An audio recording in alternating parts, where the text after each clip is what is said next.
All right. How did the local natives help Jamestown's first settlers? So recall that when they dispatched from Europe, they dispatched in three ships with like we'll say over 140 men, right? When supply and goods came back around, there were only a handful of them, right?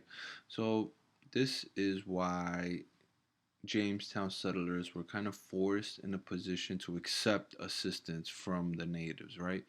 Now let's go here. So, how did the local natives help Jamestown's first settlers? Well, all of the above here. So, the local natives taught Jamestown's earliest settlers how to grow corn and beans.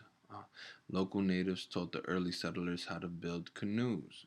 Okay, so you build canoes in order to, of course, cross rivers, but you also build canoes in order to gain access to these certain um, locations within the river where there's a high population of fish.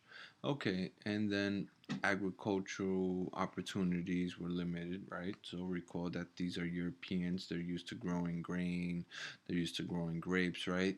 They had little knowledge of how to grow corn and beans, all right? And now, when we talk about consumption of food, right, you need to eat every day, okay? And learning a skill like agriculture kind of takes, I don't know, the time of a harvest, which is probably like a few months. So you can't go a few months trying to learn a new skill, whether you learn it correctly or you learn it not. You need to eat every day.